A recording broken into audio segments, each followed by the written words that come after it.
Так, не сюда. Сюда, не сюда.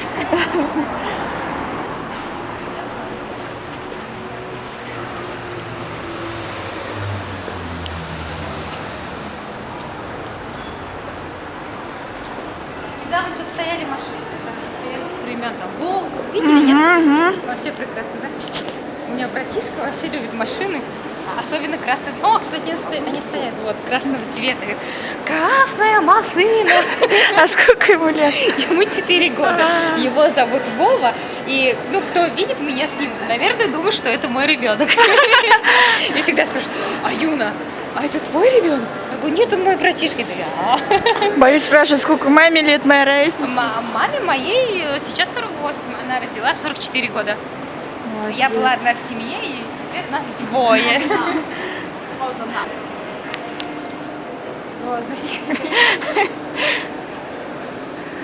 Розовенько, это хорошо.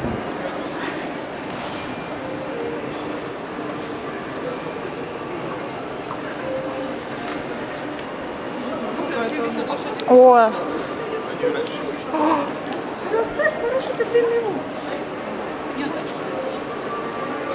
У вас братик есть? Да. Как, по-вашему, как приспособлены улан-удэ для жизни детей? Когда мы были, ну, когда он еще был маленьким, мы были, ну, с коляской, да, ходили, и было очень трудно, например, даже элементарно на набережную сходить, правда, было трудно. И я подумала, как же люди инвалиды, ну, люди с ограниченными возможностями могут даже прогуляться, им очень трудно. Я думаю, со временем наша администрация все что-то решит, я надеюсь на это. А вот прогуливаться по городу, транспорт, передвижение, ну, в принципе, можно на трамвайчике, мы на трамвайчике ездим, ничего страшного. А там развлечения, парки, образование? Ну как парки у нас там особо и не разгуляешься, в принципе, ну, People's парк, там, где рядом, да, юбилейный парк, там ходили, прогуливались. Ну, во дворике. Ну, там, смотря какой дворик, возможно, но все равно, когда там гадит, это не очень